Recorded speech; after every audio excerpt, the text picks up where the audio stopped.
की जो लेवल थी वो मॉडरेट लेवल थी, क्योंकि अगर आपको कोई टीचर बोलेगा या कोई भी इंसान बोलेगा पेपर बहुत इजी था, नहीं, बिल्कुल ये बहुत इजी नहीं था। क्योंकि एक तरह से आप लोगों को एग्ज़ामिनेशन हॉल के अंदर इनसाइड से स्ट्रेस होता है, और उसके साथ साथ दूसरा चीज़ ये होता है कि जो ही आप एग्ज़ाम हॉल में बैठते हो कि वहाँ पर आपको सारे फिज़िक्स के फार्मूलाज एक साथ याद रखने होते हैं।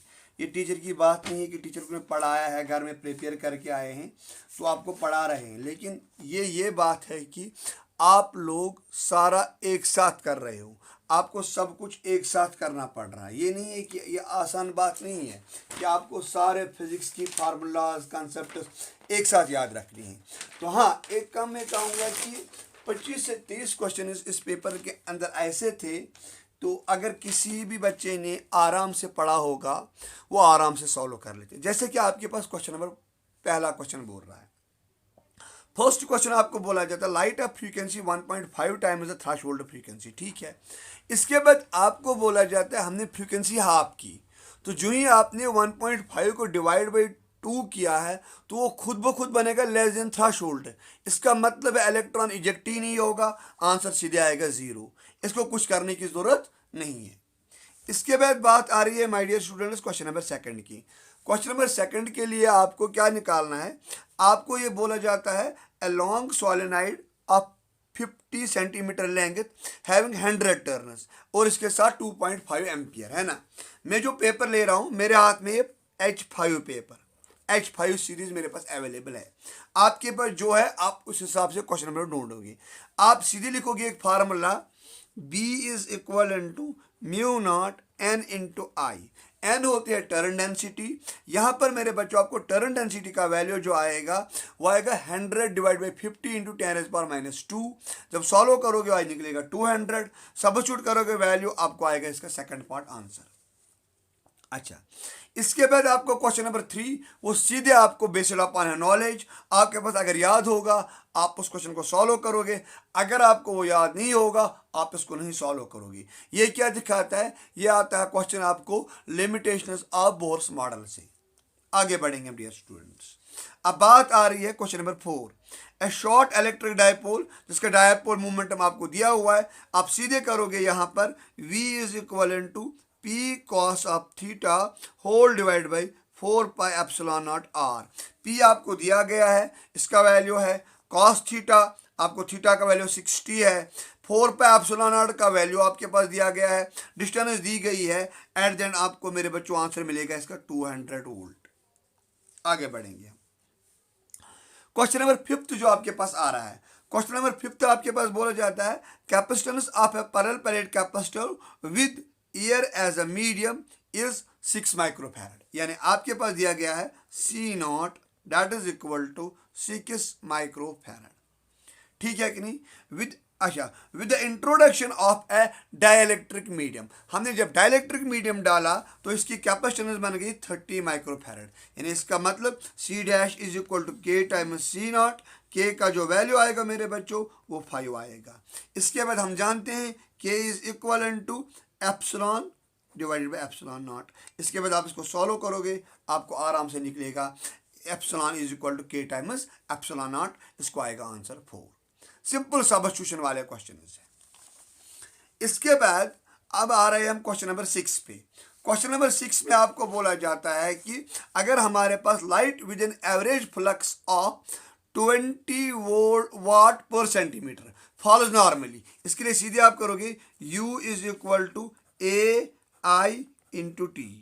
सारा दिया गया है, सब्स्टिट्यूट करोगे वैल्यू आपको मेरे बच्चों आंसर मिलेगा आपको 24 इंटू 10⁻3। इसके बाद आपको दिया गया है ये दिस क्वेश्चन इज बेस्ड, ये सेंटर ऑफ मास का क्वेश्चन है। हम जानते हैं कि अगर हमारे पास है ये मास m1 है, अगर ये मास m2 है, तो अगर ये डिस्टेंस d है, तो हम जानते हैं जो r सेंटर ऑफ मास आता है वो आता है m into x centre of mass. आप लिखो m into D whole divide by m। इसको सॉल्व करके आपको आराम से मिलेगा आंसर। जो ही आप वैल्यू सब्स्टिट्यूट करोगे तो मेरे बच्चों आपको मिलेगा इसका आंसर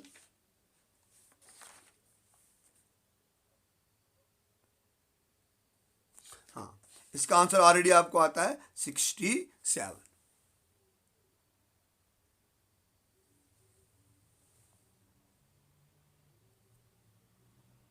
हाँ ठीक है डियर स्टूडेंट्स, क्या मैं बोल रहा है, इसकी फार्मूला आपके पास आ जाएगा x is equal to m into D whole divide by m plus m dash, यानी जिससे आपको रिस्पेक्ट से निकालना वो यहाँ पर क्या करेंगे हम 10 आएगा इसके जगह, नीचे आएगा 10 प्लस ये, क्योंकि हमें विद रिस्पेक्ट m डैश ये निकालना है, आपको आराम से निकलेगा ये। इसके बाद जो ही आप क्वेश्चन नंबर 8 पे आ रहे हैं, यहाँ पर आप याद रखोगे BB Roy's great Britannia very good wife wearing silver and gold. Yellow का आपके लिए 4 आता है, वायलेट के लिए 7 आता है, ब्राउन के लिए 1 आता है, वो बनेगा मेरे बच्चों 470। गोल्ड के लिए टॉलरेंस 5% है, ये वाला क्वेश्चन हो गया। इसके बाद क्वेश्चन नंबर 9 मैंने ऑलरेडी आप लोगों को पेपर पे अभी मेंशन किया हुआ है। ये सीधे आप क्या पढ़ोगे, आप जाओगे डियर स्टूडेंट्स अपनी एनसीईआरटी बुक पे आप निकालोगे पेज नंबर 104 के ऊपर आपको फिगर नंबर 3.9, वहां से आपको आराम से ये क्वेश्चन मिलेगा। ठीक है मेरे बच्चों, आगे बढ़ेंगे। अब बात आ रही है क्वेश्चन नंबर 10 की। अगर याद होगा कि आप जब ऑसिलेशन में पढ़ते हो y is equal to a sine of omega T, acceleration आती है minus a omega square sine of omega T. इस नेगेटिव की साइन की वजह से जब देखा जाता है इन दो के बीच में जो फेज डिफरेंस आएगी वो आएगी 180 यानी पाई रेडियंस, आराम से। ठीक है कि नहीं, ये वाला हो गया। इसके बाद आपको बोला जाता है the solids which have the negative temperature coefficient. आमतौर पे यहाँ पर बच्चे कंफ्यूज होते हैं, वो खा ले देते हैं सेमीकंडक्टर, लेकिन मेरे बच्चों इसके लिए आंसर आएगा बोथ सेमीकंडक्टर एंड इंसुलेटर, इसलिए इसका ऑप्शन आएगा 1 वाला। इसके बाद जो क्वेश्चन नंबर 12 है ये थोड़ा ट्रिकी क्वेश्चन है और दिखाने वाला भी है। इस क्वेश्चन को कल मैं मेरे बच्चों आप लोगों को आराम से दिखाऊंगा, लेकिन यहां पर अब याद रखोगे कि आपको क्या बोला जाता है, द क्वांटिटीज आपको निकालना है, रेशो किसके बाद निकालना है, द क्वांटिटी। देखो आपको याद रखोगे Q1 डिवाइड बाई Q2 होता है बराबर equal to R1 by R2 का होल क्यूब। ये कैसे आया है इसको मैं दिखाऊंगा आपको। जो ही आप वैल्यू सब्स्टिट्यूट करोगे आपको आएगा सीधे आंसर 27/8। आगे बढ़ेंगे। क्वेश्चन नंबर 13 बिल्कुल आसान क्वेश्चन है, नॉलेज बेस्ड क्वेश्चन है। मेरे बच्चों याद रखो जो भी आपकी बेस होती है किसी ट्रांजिस्टर की वो बहुत ही वेरी वेरी थिन होती है और उसमें बहुत ही कम डोपिंग होती है। इसके बाद क्वेश्चन नंबर 14 सीधे करोगे मेरे बच्चों V square minus U square is equal to 2GH, substitute करोगे आंसर आपको मिलेगा ये वाला क्वेश्चन। और क्वेश्चन नंबर 15 जो है आपके लिए, question number 15 very very important है। देखो मेरे बच्चों क्या है, इसको समझना है। जो आपका रिफ्रैक्टिव इंडेक्स होगा वो कभी भी लेस देन 1 नहीं होगा, ये मामला भी याद रखोगे क्योंकि ब्रेवस्टर्स लॉ के लिए। और उसके बाद ग्रेटर देन इन्फिनिटी नहीं होगा, इसीलिए मैंने आपको क्या कहा था, tan of IB should be less than infinity but greater than 1, इसीलिए इसका रेंज आएगा बिटवीन 45 डिग्री एंड 90 डिग्री। आगे बढ़ेंगे। क्वेश्चन नंबर 16 को मैं दिखाऊंगा ही नहीं, इसके साथ कुछ करने की जरूरत ही नहीं है। Question number 17 was a very very tricky. आपको एग्जामिनर बोलता है कि जो ये सारा सरफेस है, जो ये वॉल्यूम है, उसमें जो आपका जो पोटेंशियल है वो कांस्टेंट है। जब पोटेंशियल कांस्टेंट है we know that the differentiation of potential, the derivative of potential is equal to electric field, इसलिए कांस्टेंट की डिफरेंशिएशन 0 होती है। ई का वैल्यू आएगा डियर स्टूडेंट्स 0। इसके बाद आपके पास आता है क्वेश्चन नंबर 18।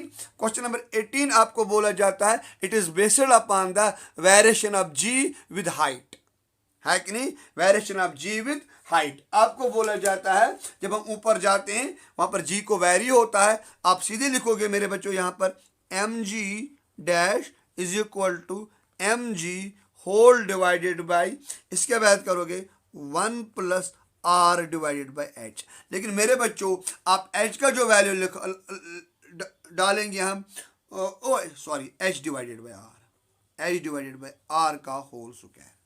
ठीक है कि नहीं। एच का वैल्यू हो गया r/2, सॉल्व करके आपको मेरे बच्चों इसका आंसर मिलेगा 32। अभी तक जो क्वेश्चन नंबर 12 है और क्वेश्चन नंबर 15 है, इन दो क्वेश्चन को मैं आपको यूट्यूब पे डिस्कस करने जा रहा हूं कल। आगे बढ़ेंगे। इसके बाद आपको बोला जाता है in youngest double slit experiment हम जानते हैं beta is equal to lambda D divided by D. जब आप ये वैल्यू करोगे, ऊपर वाला डी है ट्वाइस डी, नीचे वाला डी हो गया हाफ, तो आंसर मिलेगा 4 टाइम्स। इसके बाद क्वेश्चन नंबर 20 को कुछ करना ही नहीं है, यहाँ पर सीधे आपको क्या बोला जाता है, आपको बोला जाता है E is equal to M into C square. M का वैल्यू आपके पास पता है 0.5 ग्राम्स, वो आएगा 0.5 इंटू 10⁻³ सी का वैल्यू आएगा 3 इंटू 10⁸। इस तरह से मेरे बच्चों हम लोगों ने 20 क्वेश्चन इसका सॉल्यूशन कंप्लीट किया हुआ है। आगे बढ़ेंगे। क्वेश्चन नंबर 21, इसीलिए मैं बार बार बच्चों को बोल रहा है किसी चैप्टर को छोड़ो मत। आज आपको दिया गया इसने क्वेश्चन यूनिट्स एंड डायमेंशंस में, calculate the dimensional formula of citrus. हम जानते हैं सिट्रस होता है बराबर एफ। क्वेश्चन नंबर 22, इसका भी मैं कल आप लोगों को यूट्यूब पे वीडियो डालने जा रहा हूं क्योंकि ये ठीक ठाक क्वेश्चन है।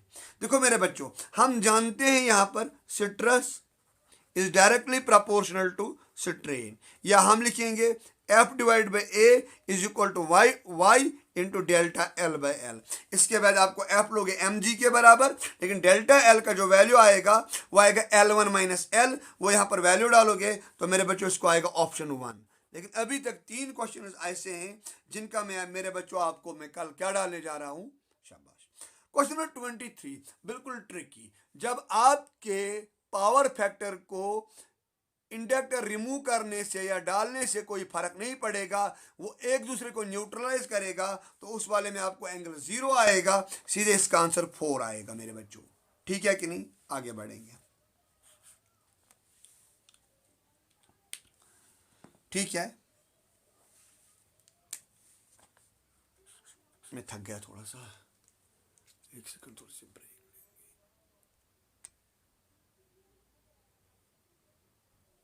अच्छा आगे बढ़ेंगे। यहां पर आपको बोला जाता है assume that the light of a wavelength 600 nanometre is coming from a star. The limit of resolution of the telescope is, सीधे आप लिखोगे limit of resolution is equal to d divided by एक सेकेंड, हाँ नहीं उल्टा मैंने लिखा है, limit of resolution is equal to 1.22 lambda whole divide by D. Lambda दिया गया है, डी दिया गया है, वैल्यू डालोगे आपको आंसर मिलेगा, इसका सेकंड पार्ट आएगा। इसके बाद क्वेश्चन नंबर 25 में कुछ नहीं करूंगा। देखो मेरे बच्चों, अब आया क्वेश्चन नंबर 26। यहां पर आपको आएगा ए बार, ये आएगा बी बार, आगे आपके पास दिया गया नॉर गेट, वो आएगा A bar plus B bar whole bar. De Morgan's laws apply करोगे, ये सीधे ओबे करेगा आपका एंड गेट। जो एंड गेट का ट्रूथ टेबल होगा वो इसका ट्रूथ टेबल होगा, इसीलिए एंड गेट का ट्रूथ टेबल आपको 3 पार्ट दे रहा है, इसको आंसर आएगा 3। आगे बढ़ेंगे हम। इसके बाद आपको बोला जाता है the ratio of the contribution of the electric field and magnetic field in the intensity of the light is. आपके पास दोनों के साथ 1/4 1/4। जो आप इक्वेशन लिखोगे आपको आएगा u is equal to 1/4 epsilon times E square plus 1 divided by 4 B square divide by mu not. जब देखा जाएगा ये 1:1 रेशियो में बच्चों आ रहा है। ठीक है कि नहीं। इसके बाद क्वेश्चन नंबर 28, सबसे पहले बात बोल रहा थर्मली इंसुलेटेड, यानी हीट तो बाहर आएगा ही नहीं। इसके बाद प्रोसेस सडन है, तो सीधे आएगा मेरे बच्चों एडियाबैटिक। इसीलिए मैं बार बार अपने बच्चों को क्लासरूम में बोल रहा हूं, छोटे छोटे पॉइंट्स पढ़ो, हर एक चीज को पढ़ो, कोई चीज मत छोड़ो, ये प्रोसेस होगी एडियाबैटिक। इस तरह से हमने 28 क्वेश्चन को कंप्लीट किया है। इसके बाद एनर्जी रिक्वायर्ड टू ब्रेक, ये क्या होता है कि ये वाला क्वेश्चन नहीं मैं दिखाऊंगा। 29 में आपको जूल को कन्वर्ट करना है इलेक्ट्रॉन वोल्ट में। इसके बाद आपको देता है क्वेश्चन नंबर 30। हम जानते हैं tau is equal to R cross F. R cross F डालोगे तो इसको आएगा आंसर 4, नेगेटिव में आंसर आएगा -6i। इसके बाद इंपॉर्टेंट क्वेश्चन याद रखो, a screw gauge has a least count of 0.1 mm। याद रखो लीस्ट काउंट होता है equal to pitch whole divided by number of division on the circular scale. आपको पिच निकालना है तो पिच आएगा equal to least count into number of division, वो होगा 0.5 मिलीमीटर। आगे बढ़ेंगे हम, याद रखोगे जो ही मेरे बच्चों आप दो नंबर्स को डिफरेंस निकालोगे तो आपको पॉइंट के बाद हो लेना है मिनिमम नंबर ऑफ फिगर्स। यहां पर मिनिमम नंबर ऑफ 2 है तो इसके अंदर 3 है, इसके अंदर 1 है, इसके अंदर 4 है, इसमें 2 है, ये वाला आएगा आंसर। आगे बढ़ेंगे हम, ये सीधे सी बात है कि यहां पर सीधे करोगे electric field is equal to Q divide by 4 pi epsilon not R square. Q का पता है 4 पाई एप्सिलॉन उसने वहीं से दिया हुआ, सारा पता है, आराम से निकलेगा आंसर। ये वाला भी इजी है, mu is equal to V D divided by E, ये फार्मूला यूज करोगे, इसको आएगा मेरे बच्चों ऑप्शन 3। ये वाला मैं आपको कल दिखाऊंगा, क्वेश्चन नंबर 35। ये थोड़ा बहुत आपको लेना है कि सबट्रैक्शन ऑफ द 2, फिर उसको इक्वेशन को सॉल्व करना, कल भी दिखाऊंगा आपके लिए, ठीक है कि नहीं। अच्छा, इसके बाद आपको दिया गया है susceptibility of the iron rod. किसको आपको दिया गया, आगे आपको बोला जाता है यह बेस्ड अपॉन द क्वेश्चन है ससेबिलिटी पे। याद रखोगे हमें पता है mu is equal to mu not into 1 plus susceptibility. Mu not का वैल्यू दिया गया है, ये दिया है 599 प्लस 1 आएगा 600, इसके साथ मल्टीप्लाई करोगे तो आपको इसको आएगा ऑप्शन नंबर 2 मेरे बच्चों आंसर, ठीक है कि नहीं। इसके बाद आगे बढ़ेंगे हम, आपको बोला जाता है ये वाला क्वेश्चन बहुत ही अच्छा क्वेश्चन चलता है। याद रखो यहां पर जो आपको आएगा आई का जो वैल्यू आएगा वो आएगा V divided by X C. V तो पता है, एक्स सी नहीं पता है, लेकिन एक्स सी आता है बराबर 1 divided by 2 pi F into C. यहाँ से एक्स सी का वैल्यू कैलकुलेट करोगे, यहाँ पर वैल्यू डालोगे, आपको आंसर आएगा मेरे बच्चों 2.5 एम्पियर। और जो क्वेश्चन, जिस क्वेश्चन का आपको सोल्यूशन चाहिए उस क्वेश्चन का नंबर दोगे आप मुझे, वो भी, लेकिन जो जो मुझे डिफिकल्ट लगा उसका सोल्यूशन मैं आपको दूंगा, ठीक है कि नहीं। इसके बाद जो क्वेश्चन नंबर 30 है, ये वाला भी बहुत ही इजी क्वेश्चन है, ये ऑलरेडी आपका डी ब्रॉगलीज इक्वेशन पे क्वेश्चन है, इसको कुछ करने की जरूरत ही नहीं है, बहुत ही इजी क्वेश्चन है। हम जानते हैं एक फार्मूला हमारे पास है, lambda is equal to under root of 150 divide by V, और कुछ नहीं करना है। ये बिल्कुल आपकी किताबों पे अवेलेबल फार्मूला है, वहाँ पर जाओगे, वहाँ पर आप ये वैल्यू सब्स्टिट्यूट करोगे, वहाँ से आपको आंसर मिलेगा। या इसके साथ साथ दूसरा आता है आपके लिए, lambda is equivalent to 12.27 whole divide by root of V angstroms. Better है ये वाला यूज़ करना, ये वाला यूज़ करोगे आपको आंसर मेरे बच्चों डायरेक्टली ही मिलेगा, ठीक है कि नहीं।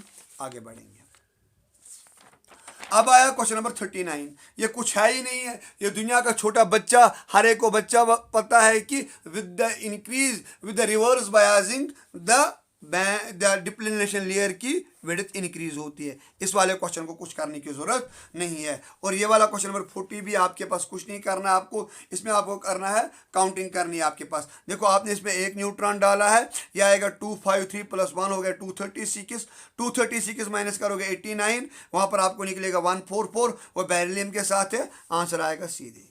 ऐसे क्या करोगे 235 प्लस 1 माइनस करोगे 89, आपको आएगा वो 144, वो सीधे मेरे बच्चों आपको मिलेगा बेरिलियम। आगे बढ़ेंगे हम, इसके बाद वाला क्वेश्चन जो है वो कैपिलरी राइज पे है। किस पे है, कैपिलरी राइज पे है। वाटर कैसे राइज होती है in case of A capillary tube, उसी पे ये क्वेश्चन बेस है, ठीक है। यहां पर जब कैपिलरी राइज में याद रखोगे height is inversely proportional to, ठीक है मेरे बच्चों, आर, ठीक है कि नहीं, ठीक है। ऑब्वियसली इसका मतलब एक में कितने रेडियस है आर, दूसरे में कितना है ट्वाइस आर, यानी एक में एच आएगा दूसरे में आएगा एच बाई 2, लेकिन इस वाले का रेडियस है ट्वाइस आर। जब वॉल्यूम निकालेंगे इसका वॉल्यूम आएगा उससे 2 टाइम्स ज़्यादा, इसीलिए जो वॉल्यूम ज़्यादा आया है, डेंसिटी दोनों की सेम है, आंसर आएगा मेरे बच्चों 10 ग्राम, ठीक है कि नहीं। इसके लिए ऑलरेडी इस जैसे क्वेश्चन ऑलरेडी आपको मेरे YouTube चैनल पे ऑलरेडी अवेलेबल है, लॉज ऑफ मोशन में, वहाँ जाओगे ये आएगा सीधे आपको, ये बिल्कुल नॉर्मल क्वेश्चन है, ये आ जाता है m2 minus m1 into G whole divide by आता है m1 plus m2, substitute the value you will get the g/5 answer. अब आगे आएगा क्वेश्चन नंबर 4, तो ये आपको पता ही है कि आपको याद रखो कि जो ही आपको आएगा एंगल ई आपको आएगा 90 डिग्री, याद रखोगे R2 आएगा इक्वल टू 0, क्योंकि ये आएगा पैरेलल टू, जो ही एंगल ई आएगा normal incidence, angle i is equal to 0, R2 is equal to 0। हम जानते हैं R1 plus R2 is equal to A, लेकिन R2 is equal to 0, R1 आएगा ए, यहाँ पर आपको आएगा आई का वैल्यू ये वाला, ठीक है कि नहीं। इसके बाद आपको ये लास्ट वाला क्वेश्चन है, ये सारे इजी क्वेश्चन है। Wish you best of luck my dear students.